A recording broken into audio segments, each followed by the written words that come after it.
Donc je voulais vous dire que ça me fait plaisir de vous retrouver dans cette maison où moi j'ai passé 17 ans et on a échangé plein de choses.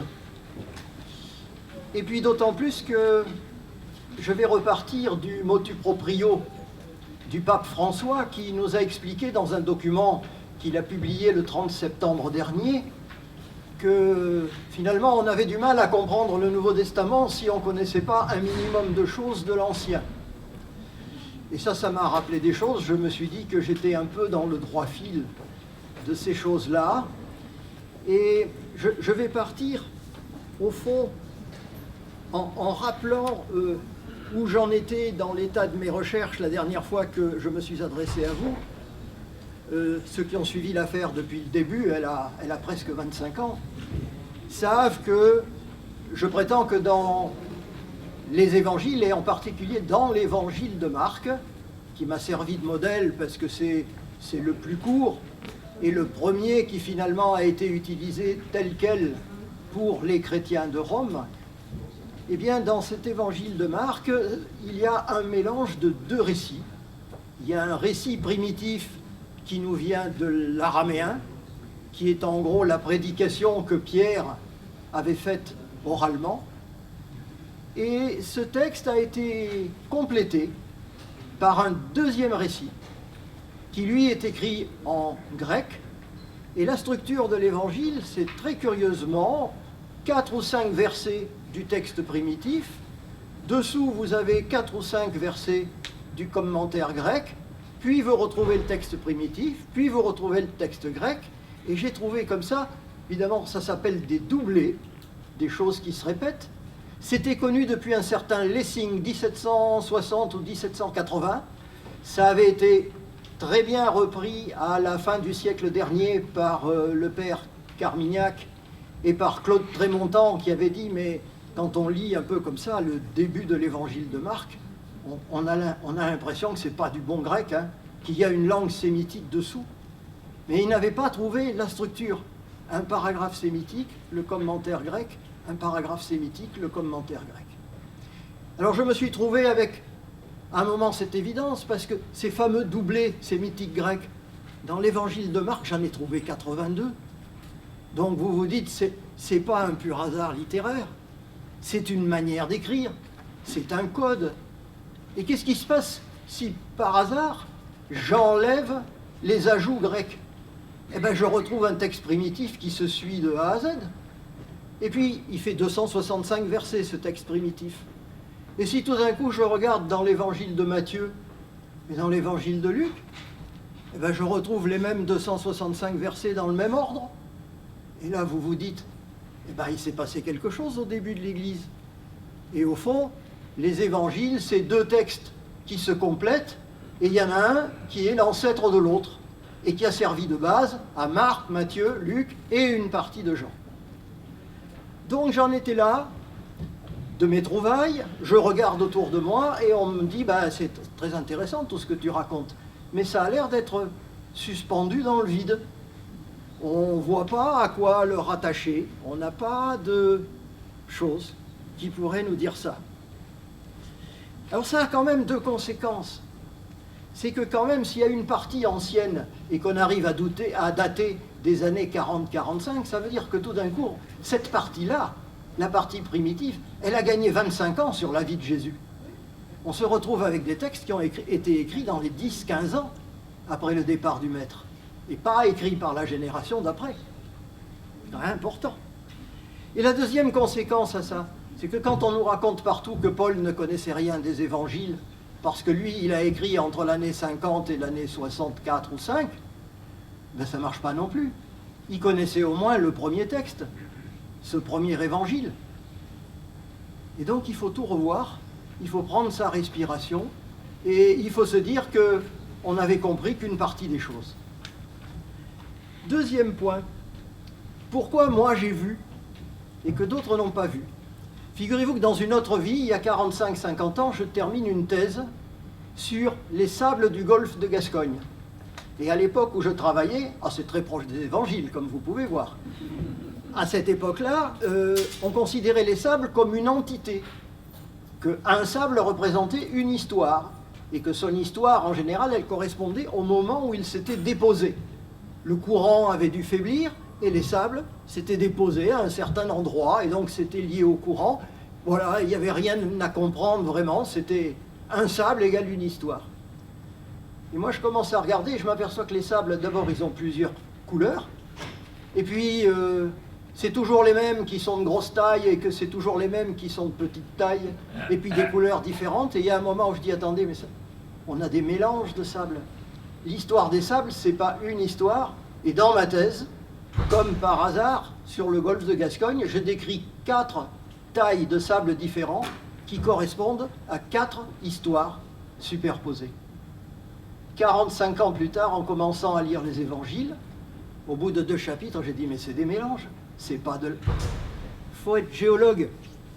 Alors si vous arrivez dans les évangiles en ayant fait de la théologie, de la sociologie, de la philo, et appris 4 langues orientales, eh bien, c'est pas probablement la bonne manière de rentrer dedans, parce qu'on ne comprend pas. Qu'est-ce qu'il raconte celui-là, là-bas, en disant que tout ça, ça a été mélangé.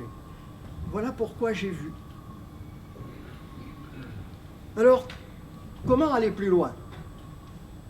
Le hasard qui me protège depuis le début, d'abord m'a fait commencer par l'évangile de Marc. Si j'avais commencé par un des autres, ça aurait été beaucoup plus compliqué pour comprendre les choses. Donc j'avais démarré par Marc. Et puis là, comme je me suis arrêté depuis 1 an en disant maintenant tu n'écris plus rien, voilà que tout d'un coup, je commence à lire les autres. Il faut lire les autres. Et je tombe en particulier sur toute la filière des gens, c'est tout un groupe qui travaille sur l'oralité des évangiles.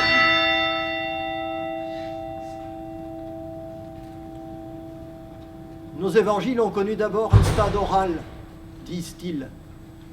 Et cet oral, il le retrouve précisément dans les textes du début de Marc et d'ailleurs, où ils disent, vous voyez, il y a une espèce de poésie, les mots reviennent, on s'aperçoit que ça a été récité, en particulier tous les versets qui commencent par « et ». Il se trouve que dans mon texte primitif, celui que je vais appeler le texte araméen, 90% des versets commencent par « et ». C'était l'endroit où le récitant reprenait son souffle. Et Jésus, il est allé à un tel endroit, et il a rencontré un tel, et il lui a dit que c'est la manière juive de réciter. Et donc, tous les sont là, dans l'ordre. Et il y a quelqu'un qui a magnifiquement travaillé ces choses-là, il s'appelle Marcel Jousse.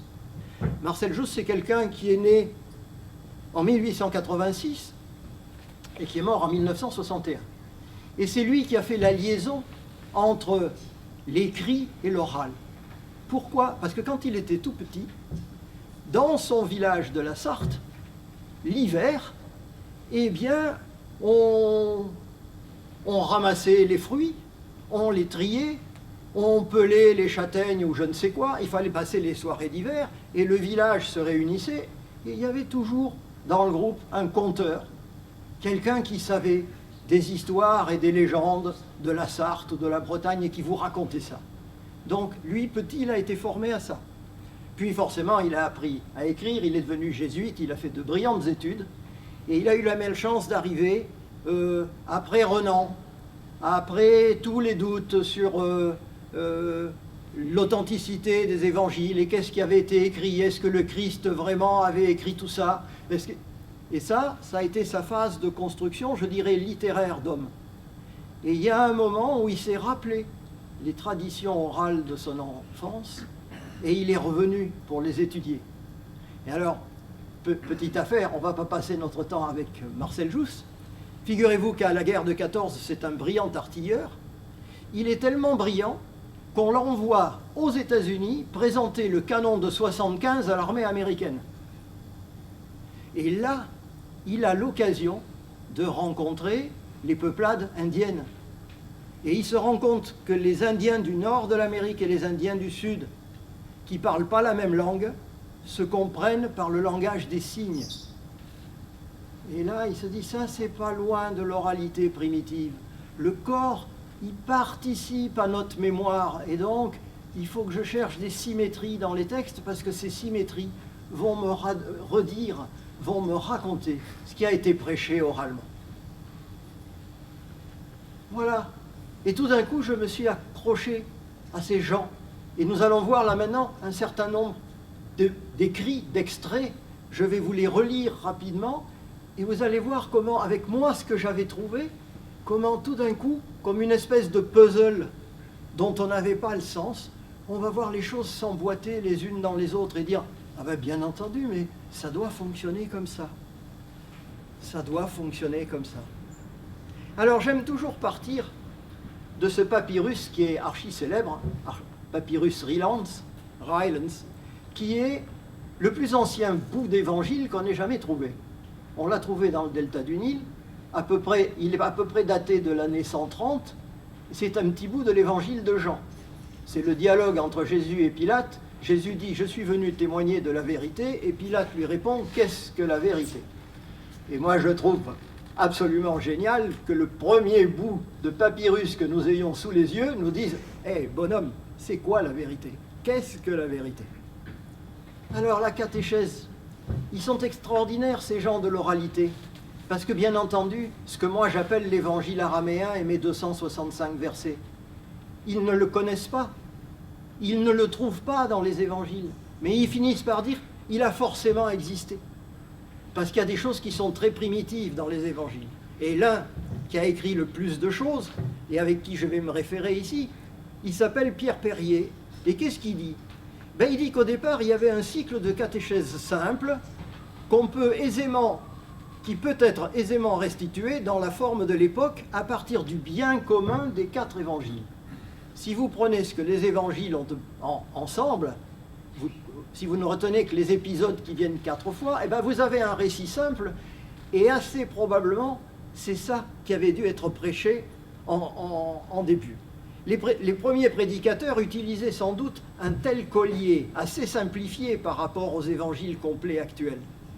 Et Pierre Perrier, il appelle ce premier chemin, qui au fond, c'est la prédication de Jésus en Galilée, les premières guérisons, la transfiguration, la multiplication des pains, puis l'arrivée à Jérusalem, eh bien, il appelle ça le chemin de Pierre. Parce qu'il dit, ça c'est Pierre qui a prononcé ça en araméen. Et pourquoi dit-il que c'est en araméen? Le voilà le chemin de Pierre. Frédéric Guiguin, il y en a qui peuvent le connaître. Il a été prêtre à Saint-Cloud jusqu'à il y a 1 ou 2 ans. C'est un prêtre maronite qui a une adoration pour les évangiles, il doit les travailler tous les jours, comme moi. Et voilà ce qu'il nous dit. Au fond, Jésus, il avait fait une espèce de parcours initiatique, et que probablement les disciples ont fait plusieurs fois pour se souvenir de tout ce qu'avait dit le Maître dans des lieux différents. C'est un peu ce qu'on fait de nos jours quand on fait un voyage en Terre Sainte, et qu'on va relire certains épisodes de l'Ancien Testament, devant la source, devant le puits de Jacob, devant Marie à Nazareth, ou je ne sais quoi, on se remet dans la situation. Et il dit, ben voilà, la proclamation primitive, ça doit être Jean-Baptiste au Jourdain, la vocation des premiers sur le lac de Tibériade, les miracles et les enseignements dans la même région, donc on reste autour du lac, la multiplication des pains sur le versant est, la confession de la messianalité à Césarée de Philippe, la transfiguration sur la montagne sainte, et enfin la montée à Jérusalem. Tout ça, quand vous regardez une carte, ça se suit. Vous pouvez le faire à pied. Et donc, voilà comment Jésus a fait rentrer ça dans la tête et dans les pieds des disciples par répétition, et que, au fond, nos évangiles ont été écrits, les premiers textes, au rythme de la marche. De l'oral à l'écrit. Il y a bien un moment où il a fallu passer à l'écrit. À la suite du martyre d'Étienne, la communauté chrétienne va se réfugier à Antioche. Parce qu'il ne fallait pas rester à Jérusalem, il y avait des troubles, des persécutions. Vous savez, Étienne, on le juge rapidement et on le condamne. Et donc ils vont se réfugier à Antioche, et donc chez les nations. Et c'est entre 37 et 39 que la fixation par écrit du texte de Matthieu. Alors qu'est-ce qui a été? Alors aussi, nous sommes rentrés dans l'évangile de Matthieu, chers frères et sœurs, qu'on est en train de lire. Et on vient d'attaquer depuis 2 ou 3 dimanches le chapitre 5, c'est-à-dire le discours sur la montagne, qui commence par les béatitudes. Bon, très curieusement, l'Église ne nous a pas proposé les béatitudes comme entrée dans le... On est rentré directement dans « Vous êtes la lumière du monde ». Je vous expliquerai après pourquoi, si j'ai un tout petit peu de temps. Et donc ce texte de la prédication de Pierre, il a été mis par écrit. Pourquoi? Ça, c'est une base fondamentale. Quand un prêcheur réunit une communauté, sourions ensemble, comme moi aujourd'hui, eh bien, il faut que je vous laisse en partant un document écrit pour que vous vous souveniez de tout ce que nous avons partagé ensemble. Sans ça, demain matin va arriver un autre gourou, encore plus talentueux que moi, et vous allez suivre le deuxième gourou. Et vous allez oublier ce que le premier vous avait enseigné. Cette histoire, elle est arrivée à Saint Paul. Vous prenez la lettre aux Galates et vous regardez la fureur de Paul parce que des gens sont allés raconter derrière lui des choses que lui n'approuvait pas du tout. Donc Pierre Perrier écrit « Quand saint Matthieu quitte la Syrie et part en mission, la communauté chrétienne lui demande de fixer sa catéchèse liturgie par écrit. Elle a été élaborée pour être enseignée d'abord et célébrée à Jérusalem, et c'est lui qui l'a introduite à Antioche. Dans cette ville, des copistes travaillent en grec et en araméen et sont capables de porter par écrit les colliers de la bonne nouvelle. À Jérusalem, presque tous les copistes sont hostiles à l'Église du Christ. Donc finalement, le passage à l'écrit, il était plus facile à faire chez les étrangers qu'à Jérusalem, où les copistes étaient tous juifs, et forcément, ils considéraient que cette espèce de texte était un peu hérétique, et que certainement, ils ne voulaient pas s'occuper de travailler là-dessus. Alors, je garde toujours Pierre Perrier. Selon Pierre Perrier, Pierre et Marc quittent Rome en 45. Moi, je ne suis pas d'accord sur le 45, je pense que c'est après la fameuse assemblée de Jérusalem qui s'est passée en 50, où sur les idées de Pierre, on a décidé, enfin la communauté juive, a décidé que ce n'était pas la peine de devenir juif pour devenir chrétien. En particulier avec le problème de la circoncision. Fallait-il circoncire les premiers chrétiens qui se convertissaient? Et finalement, la situation, ça a été de dire non. Non, on n'a pas besoin. On peut rejoindre directement. Donc Pierre et Marc quittent Rome. Lui, il dit en 45, moi je dis en 52-53. Ça vient de la structure dédoublée, mais quand on va y arriver tout à l'heure, je vais vous expliquer pourquoi. Et ils doivent laisser sur place un témoignage écrit, ça c'est vrai, quel que soit l'endroit où ils sont. Or, il existe à Rome 2 textes qui ont commencé à être fixés. L'un est un récit araméen bien ordré, bien organisé, qui est la prédication de Pierre, en araméen. Et le deuxième est le premier targum grec bien construit, c'est-à-dire mes fameux doublés. Puisque je vous ai expliqué d'entrée que moi je trouvais un paragraphe sémitique ou araméen, je ne veux pas rentrer dans la discussion entre sémites, on va y rentrer après. Un paragraphe sémitique, le commentaire grec, puis un paragraphe sémitique et encore un commentaire grec. Et pourquoi, et c'est ça le fondamental que je viens de comprendre, pourquoi très vite a-t-on écrit 2 fois le texte de l'évangile primitif? Eh bien, regardez le commentaire de Pierre Perrier sur la qualité, parce que Pierre, il a dit une chose, il a dit, vous avez le droit, ce texte qui a été prêché par moi, et qui vient de l'oralité, qu'on se récite tous, que les 12, ou les 11, parce que Judas n'était plus là, les 12, on sait tout ça par cœur, nous, tous, on est capable de le réciter, ce texte. Et donc, il faut le mettre en grec, mais vous le mettez en grec mot à mot, pour qu'on ne perde pas les correspondances de mots, les répétitions, les chants. Ils le mettent en grec mot à mot, et à ce moment-là, ils se disent « Ah oui, mais c'est plus du grec, ce texte. » Les gens qui parlent parfaitement bien le grec, les gens cultivés auxquels on veut s'adresser, jamais ils ne vont s'adopter ce premier texte. Il est trop hébreu dans sa construction, il est trop juif, c'est pas possible.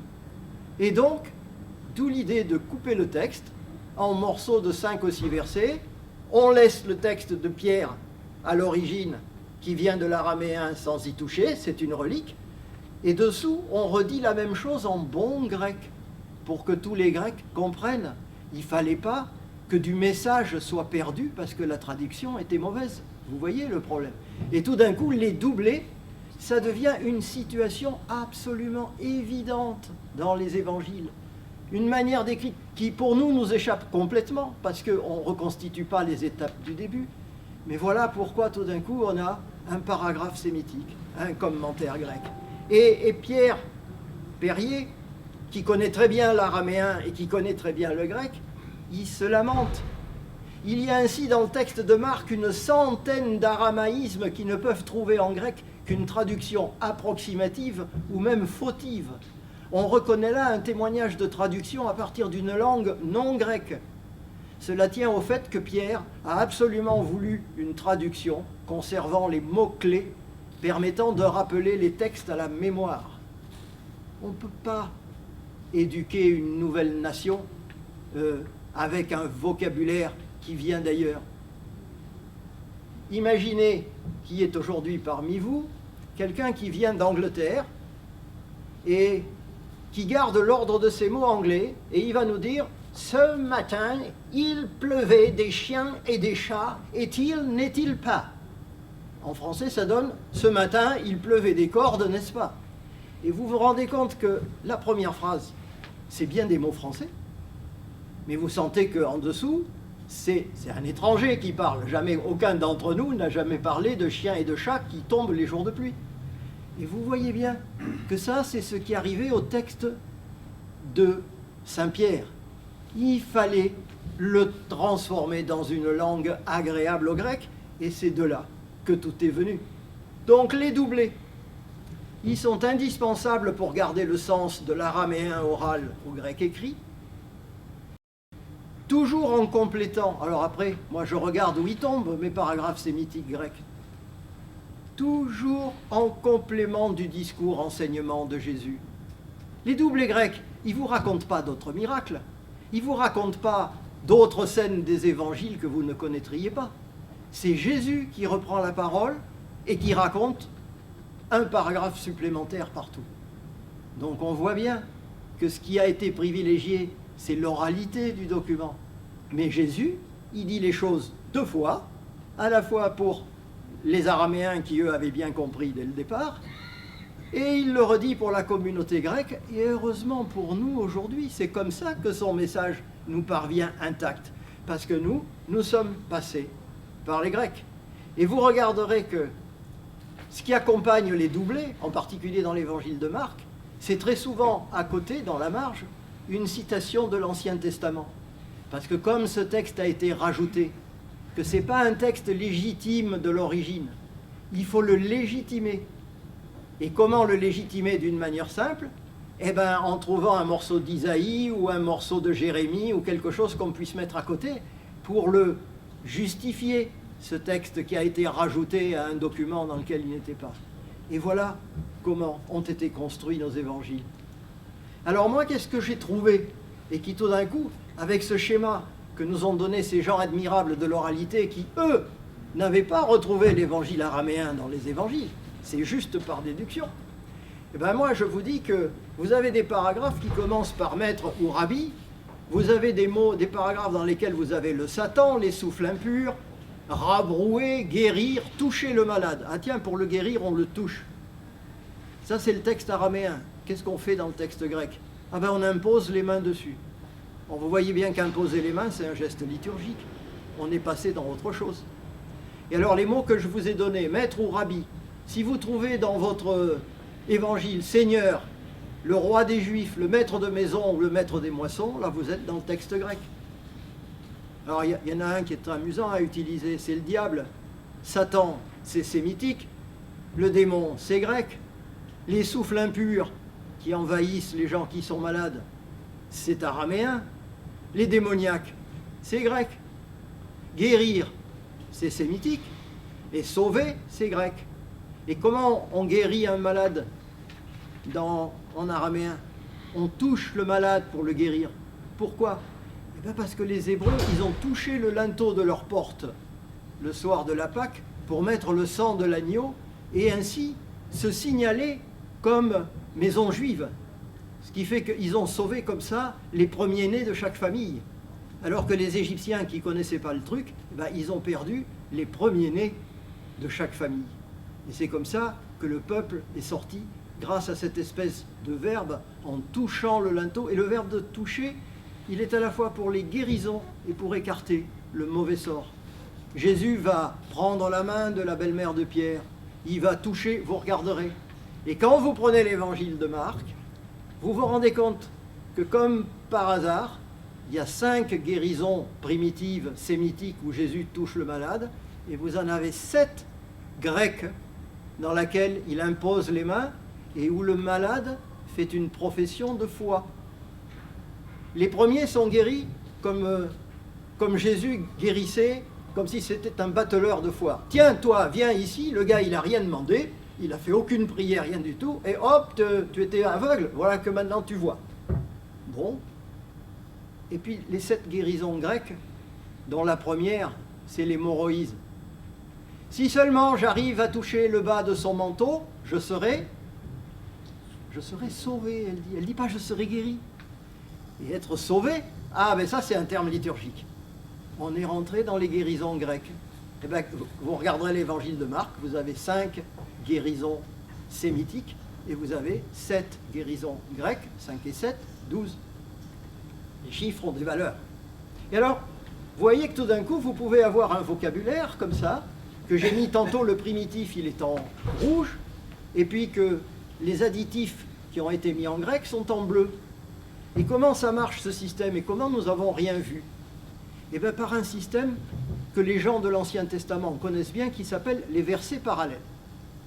Imaginez que vous soyez un évangéliste d'aujourd'hui et vous voulez rallonger un évangile quelconque. Alors vous dites là, vous regardez un discours de Jésus, et puis vous dites là, à partir de cet endroit-là, où Jésus a l'air de finir, moi je rajouterais bien quelque chose.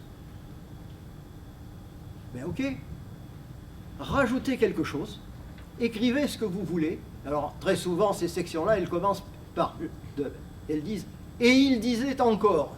Quand vous voyez le mot encore arriver, ou quand vous voyez chez Marc arriver le mot de nouveau qui vient 27 fois, vous dites, de nouveau, on est passé au grec, et il est parfaitement conscient qu'il va répéter d'une manière ou d'une autre ce qu'il y a au-dessus. Mais, et de nouveau, Jésus reprenait la parole et leur disait, et cette fois-ci en bon grec, pour que tout le monde comprenne. Et alors, quand vous allez avoir fini votre addition, comment vous raccrochez pour pas que ça se voie dans le texte? Parce que dessous, vous allez retrouver le texte primitif. Eh bien, le dernier verset que vous allez écrire, il faut que vous repreniez le verbe du verset de la phrase où vous avez coupé le texte primitif, vous gardez le même verbe et vous gardez les mêmes mots-clés. Autrement dit, si ce verset vous l'avez appelé A, l'endroit où vous avez coupé, vous fabriquez un faux A, que moi j'appelle A', et vous terminez par ça. Ce qui fait que dessous, qu'est-ce qui va arriver? Vous allez retrouver le vieux texte, et donc le verset B qui suit. Eh bien, vous étiez parti d'un texte qui était fabriqué avec des A d'abord, et puis le B qui suivait, puis C, D, E, F, vous aviez votre texte qui continuait. Là, vous avez coupé le texte après A, vous avez rajouté ce que vous vouliez dire, et vous terminez par un verset A', qui est un faux A, qui est une copie de A.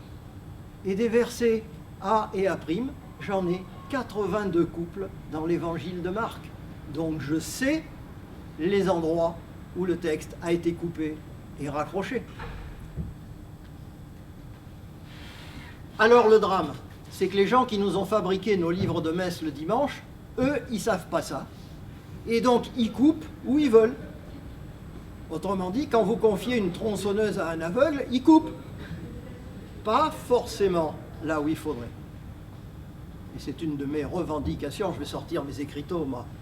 Recouper les évangiles. J'y peux rien, Ces fameux versets parallèles qui se ressemblent. Je vais vous en lire quelques-uns. Tout le tableau qui est là, c'est la crucifixion. Et ils le livrèrent à Pilate. Et Pilate de s'étonner. C'est le mot Pilate là qui est le même qui revient. Il leur libérait un lié qui était un prisonnier. qui il demandait. La foule commença à demander comme il leur faisait. D'accord. Agitèrent la foule afin qu'il leur libérât Barabbas. Ce qui convenait à la foule leur libéra Barabbas. Il leur livra Jésus afin qu'il soit crucifié. Ils le conduisirent dehors afin de le crucifier, afin d'enlever sa croix, de porter sa croix. Qui enlèverait quoi? Il lui donnait du vin et de la myrrhe qu'il ne prit pas. Et quelqu'un ayant complété une éponge de vinaigre le faisait boire. Il le crucifie, il partage ses vêtements, et avec lui il crucifie deux brigands. Alors après, toi qui détruis le temple et le rebâtis en 3 jours, sauve-toi toi-même, étant descendu de la croix. Ça c'est l'araméen. Et qu'est-ce qu'il dit le grec?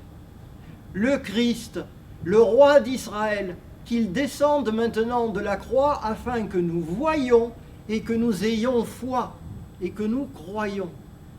Chaque fois que dans les textes d'évangile on vous parle du verbe croire et d'avoir foi et de se convertir, on est dans le texte grec. Parce que figurez-vous que nos braves araméens qui avaient sorti leurs 265 versets, c'étaient des bons juifs qui croyaient que Jésus était le Messie attendu. Ils n'ont pas fondé la religion catholique, ceux-là. Ils sont dans la réalisation de leurs promesses juives. Ils sont juifs pur sucre. Et donc, pas besoin de conversion, pas besoin de se repentir. Ça, c'est l'Église grecque qui, quand elle a repris le texte, forcément, est partie dans ce sens-là. Alors, les doublés de Marc. Je vais vous montrer, parce que moi aussi, j'ai des moments comme ça, où dans le cœur, ça me fait tellement plaisir. Je vais vous montrer où la première fois, j'ai compris les doublés sémitiques grecs. C'est ça. Alors, je vous ai enlevé le texte grec, parce que je suis très méchant. C'est le chapitre 13. Vous savez, le grand discours apocalyptique de Marc, qui commence par cette phrase magnifique. « Quand vous verrez l'abomination de la désolation assise là où il ne faut pas », alors gentiment, il a mis dessous, entre tiretés, que le lecteur comprenne. Oula. Ben là, si vous ne connaissez pas le prophète Daniel, si vous ne savez pas ce que c'est qu'une apocalypse juive, vous ne pouvez rien comprendre. Et vous avez ce texte-là qui continue. Mais en ces jours-là, etc., la lune, les étoiles et tout sera, et le Fils de l'homme, il viendra dans les nuées. Au sujet de ces jours-là, personne ne sait, ni les anges, ni le ciel, ni non le Père. Regardez, soyez vigilants. Vous ne savez pas quand c'est le moment. Et au milieu, vous voyez, il y a un blanc. J'ai enlevé la réponse grecque. Vous vous souvenez? Ceux qui me connaissent, ils doivent avoir la réponse déjà. Mais pour ceux qui ne savent pas, alors ils vont découvrir. Écoutez la leçon du figuier. Quand vous voyez que l'herbe devient tendre, eh ben vous savez que l'été est proche. C'est exactement la même idée sur les signes des temps. Seulement, autant aucun de nous ne connaît le prophète Daniel, les tirades sur le retour du Fils de l'homme et tout ça, parce que ce n'est pas notre culture. Par contre, tout le monde d'entre vous sait bien que quand les pousses commencent à pousser, que le thermomètre remonte et qu'on voit les petites fleurs qui commencent à sortir, vous savez que l'été est proche. Et vous voyez comment le texte araméen n'a pas été traduit mot à mot, mais réinterprété pour que tout le monde comprenne. Et le jour où j'ai compris ça, j'ai dit « Ah, je comprends, le texte du milieu, la leçon du figuier, elle est grecque. Et est-ce qu'ailleurs c'est pareil ?» Et là, j'ai passé 3 nuits à pas dormir, et tout l'évangile y est passé, et tout s'est remis en place. Je vous prends un autre exemple. La demande des fils de Zébédée. Et font route auprès de lui Jacques et Jean, les fils de Zébédée, lui disant, enseignant, maître, nous voulons, afin que ce que nous demanderons, tu nous le fasses. Jésus leur dit, que voulez-vous que je vous fasse? Eh bien, donne-nous d'être l'un à droite et l'autre à ta gauche, que nous soyons assis dans ta gloire. La suite du texte araméen, c'est en dessous. Et ayant entendu, les 10 commencèrent à s'indigner au sujet de Jacques et de Jean. Et il y avait de quoi? Qu'est-ce qu'ils veulent, les bonnes places, ceux-là? Qu'est-ce qu'ils veulent faire? Et alors, au milieu, vous avez un texte, c'est l'épître aux Romains de Paul. Et on va vous parler, Jésus va parler de son départ au travers de son baptême. Jésus leur dit, vous ne savez pas ce que vous demandez. Pouvez-vous boire à la coupe que moi je bois, ou du baptême dont moi je suis baptisé, être baptisé? Vous avez vu? Romains 6, 4, 1 Colossiens 11, 26, 21. C'est pour ça que tout à l'heure, je vous ai dit, non, la prédication à Rome, pas si vite que l'année 45-46, parce que les 20 derniers doublés qu'a rajouté Marc, il cite la lettre aux Thessaloniciens, il cite la lettre aux Romains, et il cite la première lettre aux Corinthiens. Donc, c'est que ces lettres existaient déjà.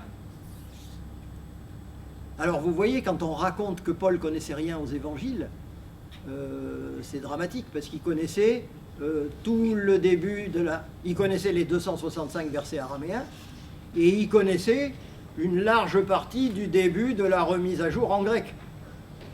Donc il faut aussi relire Paul.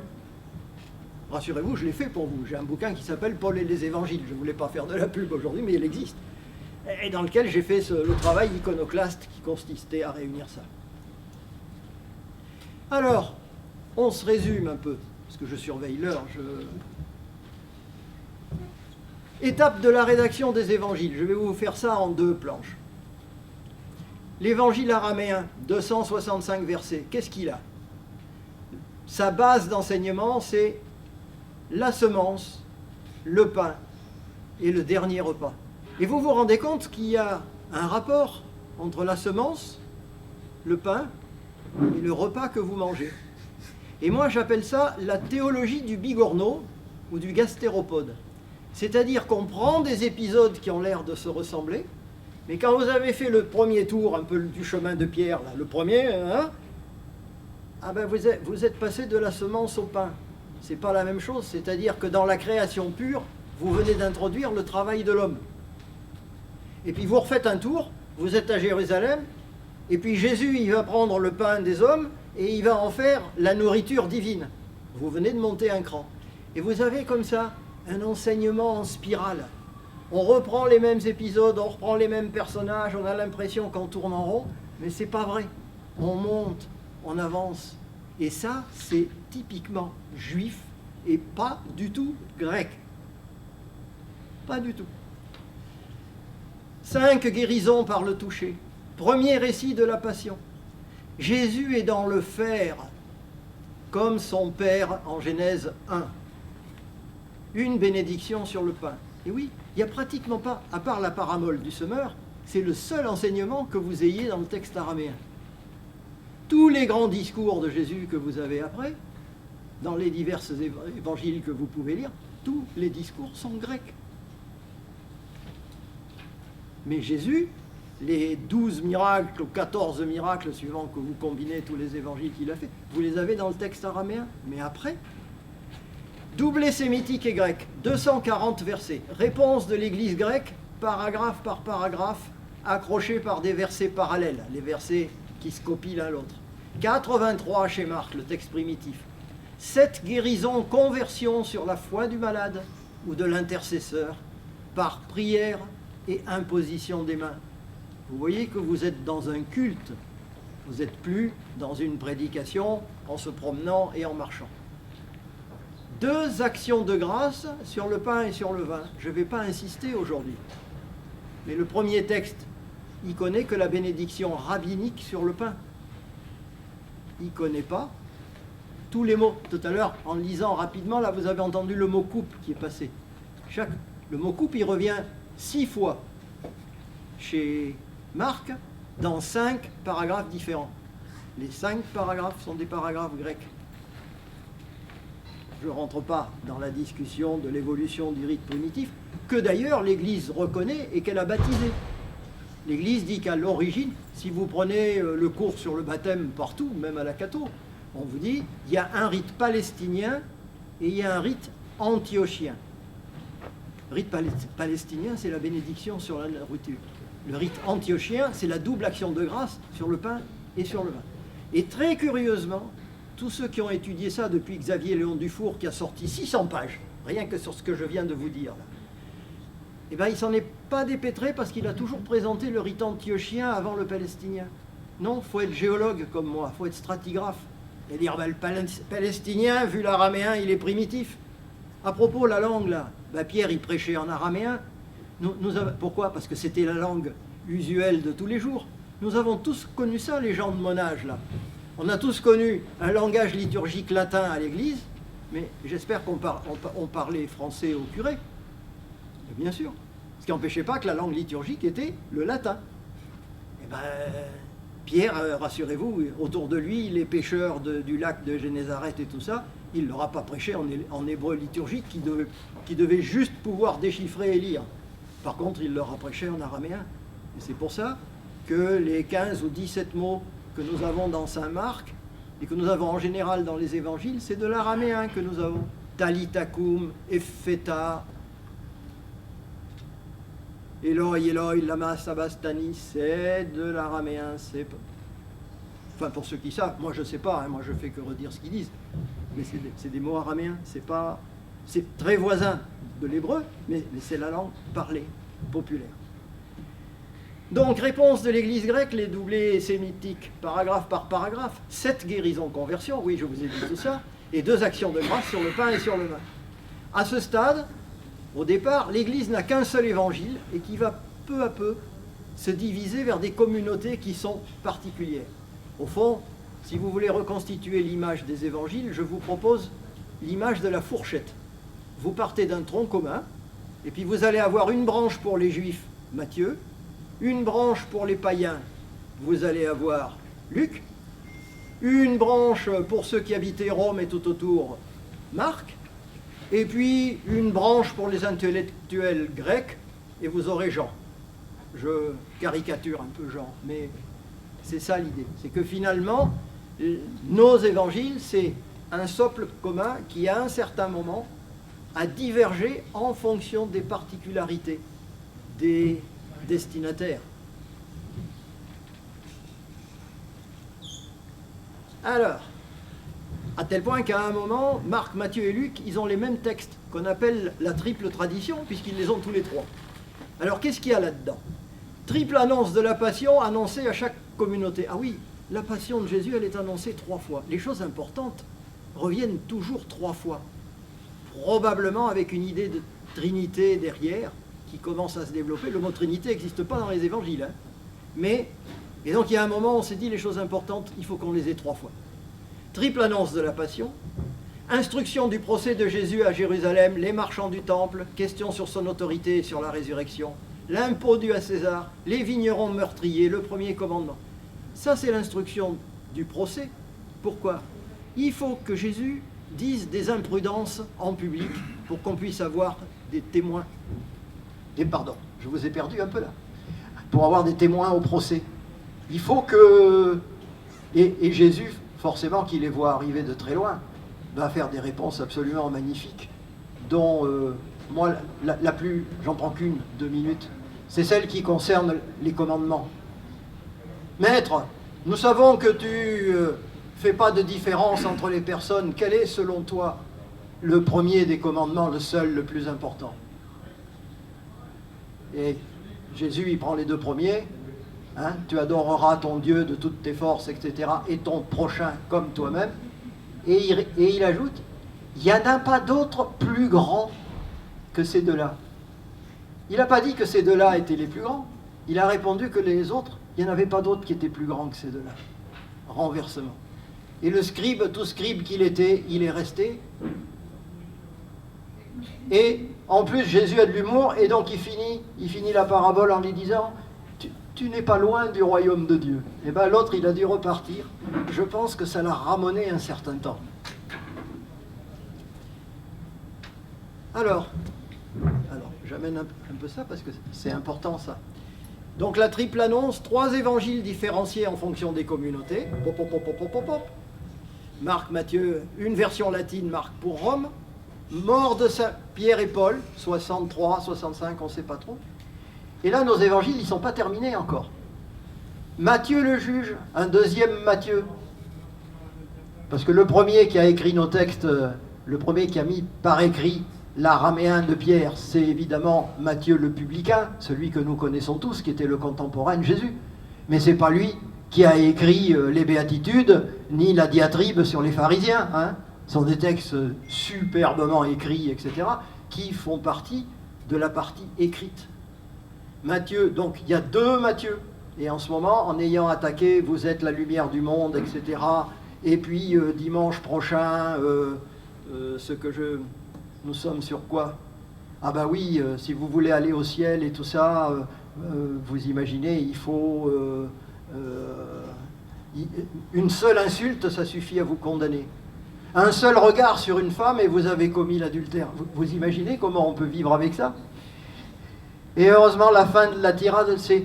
Enfin quand même, quoi, que votre oui soit oui et que votre non soit non. C'est déjà pas si mal, ça. Qu'on soit adulte comme ça, en disant oui quand il faut dire oui et non quand il faut dire non. Ça, c'est pour dimanche prochain. Et le Luc des persécutions, parce que ça, après, ça a été la même chose. Saint Luc, il a travaillé pour Saint Paul, on vous raconte. Donc, c'est lui qui a écrit ce texte qui a été complètement universalisé et déjudaïsé, qui fait que le texte de Luc, on a l'impression qu'il était à la paroisse la semaine dernière avec vous, quand vous prenez l'évangile de Luc. Tout cool. C'est tout du grec, parce qu'il a tout retraduit et tout remis, etc. Sauf que ce Luc, il y a un moment où il devient terriblement inquiétant, c'est dans les derniers chapitres, au point que j'ai fait faire des statistiques par le laboratoire de linguistique appliquée de Grenoble, et ils m'ont dit, eh ben, c'est comme Matthieu, il y a un deuxième Luc derrière le premier. Alors on va regarder ce qu'il dit, le deuxième Luc. Ah non, c'est juste un petit schéma comme ça, sur l'analyse des évangiles. Au fond, les évangiles, c'est toujours l'Eucharistie, la Passion et la résurrection en bas. Vous avez une base commune. Et puis vous avez une approche avec le cycle de la graine ou de la semence, et puis un cycle du pain et un cycle de l'Eucharistie, mais il est beaucoup plus court chez Marc. Et vous voyez que Matthieu, c'est l'évangile de Marc avec les 5 grands discours qui ont été rajoutés, vous les avez là. Et puis, alors Luc, il en a mis un petit peu autour du chapitre 7, et après, à la fin du chapitre 9 jusqu'au chapitre 18, tous les nouveaux textes qui n'avaient pas été, tous les grands discours de Jésus qui jusque-là n'avaient pas été rentrés dans les évangiles, il les a mis tous en bloc là. Donc c'est pas du tout la même manière de travailler que Matthieu, mais sur l'arrivée, c'est exactement la même chose. Alors, je vous reparle du Luc sombre là, qui est derrière le premier. La venue de Fils de l'homme. Il commence par vous raconter, comme Matthieu, il vous raconte le déluge. On se mariait, on mangeait, on ne comprenait rien, le déluge est arrivé et a tout nettoyé. Bon, je trouve que comme punition, c'est pas mal, hein, ça nettoie. Eh bien, Luc, il dit, c'est pas assez. Alors derrière, il renvoie la foudre le feu du ciel, dans le même chapitre. Et le soufre. Et Dieu fit tomber du ciel une pluie de feu et de soufre et les fit tous périr. Et il ajoute la dernière phrase, là où seront les corps, là se rassembleront les vautours. Et quand vous vous adressez à des juifs et que vous dites, eh ben, ton corps, il ne sera pas inhumé. Tu resteras dehors posé. C'est une insulte abominable. Vous ne pouvez pas laisser un corps comme ça. C'est plein, vous avez plein de livres de l'Ancien Testament qui sont sur cette histoire-là. On ne peut pas laisser ça comme ça. Et puis, je coupe, parce que je regarde l'heure en même temps, la dernière, juste avant d'être arrêté dans l'évangile de Luc. Il est gentil, Luc. C'est grâce à Luc qu'on peut vivre la fête de Noël, puisque tout est dedans. Donc, voilà, on est content avec ce Luc qui est si gentil. Et puis le fils prodigue, le bon samaritain. Qu'est-ce qu'il est gentil, ce Luc. Et qu'est-ce qu'il fait dire à Jésus au moment de l'arrestation? Que celui qui a un manteau le vende et achète une épée. Ah bon? Ah bon? Et vous vous rendez compte que, tout d'un coup, ce Luc-là, il n'est pas sûr que sa communauté va résister aux persécutions. Donc la bagarre est commencée. Et il dit à un endroit, et c'est le seul qui dit ça, mais si le Fils de l'homme, quand il viendra, trouvera-t-il la foi sur la terre? On est au chapitre 18. C'est le seul évangéliste qui ose douter dans une phrase que tout ne disparaisse avant que le Fils de l'homme ne revienne. C'est dire si la situation est compliquée au moment où ce Luc-là écrit des choses. Et ce Luc-là, c'est c'est pas le gentil Luc. Parce que toute cette section qu'il a rajoutée, il va la chercher chez Jérémie, et Jésus durcit sa face pour monter à Jérusalem. Autrement dit, si Jésus durcit sa face, c'est qu'il va lui dégringoler sur la tête tout ce que nous savons. Et que donc, on n'est pas dans la partie gentille, on n'est plus avec les bisounours.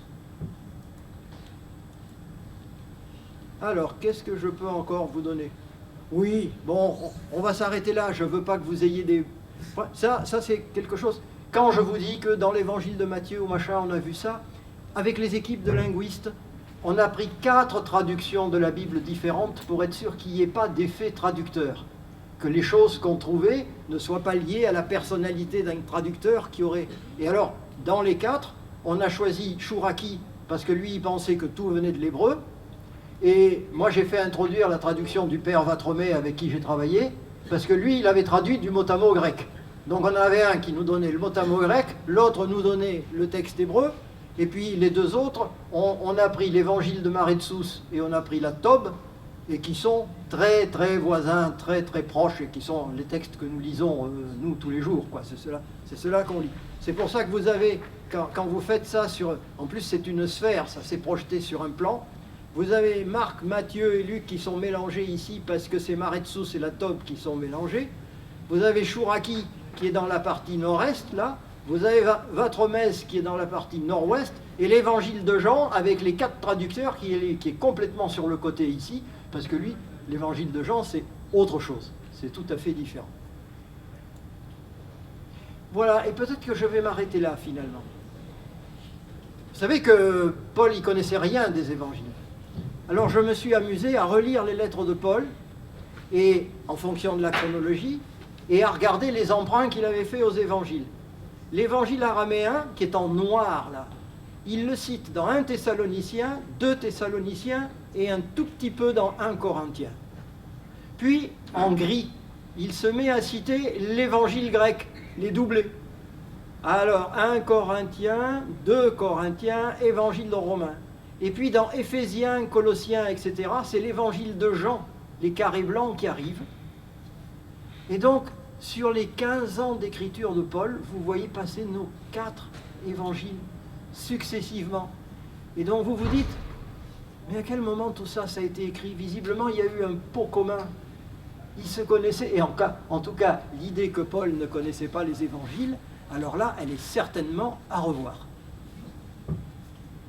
Voilà, j'avais encore d'autres choses à écrire, comme dit Saint Jean, mais celles-ci ont été dites afin que vous croyiez à la fabrication des évangiles par 2 phases successives, quelque chose qui nous vient de l'araméen, qui était du fidèle, mais qui, en passant au grec, ne pouvait être que réinterprété, réécrit, pour obtenir l'adhésion des Grecs, qui étaient des gens dont nous sommes les héritiers, et pour qui un chat est un chat, on ne raconte pas n'importe quoi, il faut que les choses soient logiques, il faut qu'elles aient un commencement, un début, une fin, qu'on fasse un discours, que la rhétorique, ça se construit comme ça et comme ça. Les Grecs, ils sont comme ça. Donc si vous voulez les convertir, il faut que dans le texte religieux que vous leur proposiez, vous respectiez ces choix. Voilà, j'ai fini. Juste 2 choses. S'il vous manque de mes 2 livres qui parlent le plus de ça, j'en ai amené quelques exemplaires. Là, vous avez l'Évangile oublié, qui est le petit, qui est un résumé des 4, premier livre que j'ai écrit, et dans lequel vous retrouverez les statistiques de Paul et tout ça. Hein, ça comprend déjà tout ça. Et, oui, il est là. Donc, voilà, l'Évangile oublié. L'Évangile oublié, c'est l'Évangile araméen qu'on a perdu au milieu des évangiles. Et donc, je vous redonne la traduction des 265 versets. Et quand j'arrive sur Luc, vous avez aussi ce petit paragraphe, et je vais terminer là-dessus. Vous savez, Matthieu, on a le discours des béatitudes, heureux les pauvres en esprit, etc. Quand vous prenez les béatitudes chez Luc, qui ont lieu dans la plaine, il a enlevé de la béatitude de Matthieu tous les bisounours. Il ne reste que les riches, que ceux qui sont repus, vous qui riez aujourd'hui, et malheureux êtes-vous lorsque tous les hommes, etc. Autrement dit, il est dans cette idée, ça a été écrit par le 2e Luc, il est dans cette idée que sa communauté est en danger et qu'elle peut périr, qu'elle peut disparaître. Et donc, ils forment des vœux pour qu'elle traverse tout ça. Et nous, aujourd'hui, nous savons qu'ils ont traversé ça, puisque nous sommes leurs successeurs. Allez, je vous laisse partir.